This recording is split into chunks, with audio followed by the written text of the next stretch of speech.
केपी ओलीजीको अहंकार, चरम सत्तालिप्सा, पशुपतिनाथ र भगवानले नबनाउँदासम्म मै नेता हुँ भन्ने दम्भको त्यो जन्जालमा तपाईहरु नपर्नु।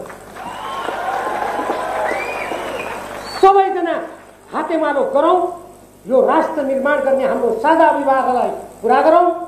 नेकपा एमालेबाट तपाईहरु नेपाली कम्युनिस्ट पार्टीमा आजैको मितिबाट चिन्तन मनन गर्नुहोस्।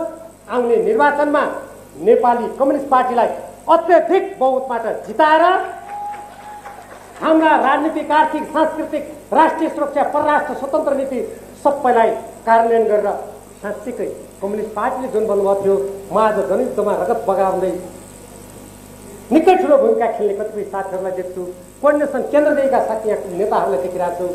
साँच्चीकै हाम्रो त्यो सोच उद्देश्यलाई परिपूर्ण गर्नको लागि, पूरा गर्नको लागि निर्भीक, सक्रिय, उच्च मनोबलका साथ अगाडि बढौं।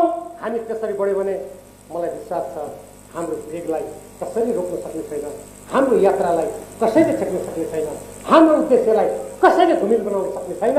त्यसको लागि आजकै मितिबाट भोलिदेखि अगाडि बढ्न म नेपालका सम्पूर्ण कम्युनिस्टको साथसाथै विशेष गरी नेपाली कम्युनिस्ट पार्टीमा आस्था राख्ने, आस्था राख्नेले अग्रपंक्तिमा जाने, नेकपा एमाले लगायत सबैतिर त्यस्तो निरङ्कुशता, स्वेच्छाचारी, मनपरितन्त्र, कम्युनिस्ट विरोधी, राष्ट्रिय विरोधी क्रियाकलापको विरुद्ध विद्रोहको झण्डा उठाएर अगाडि बढ्न म यही मञ्चबाट हार्दिक आह्वान गर्न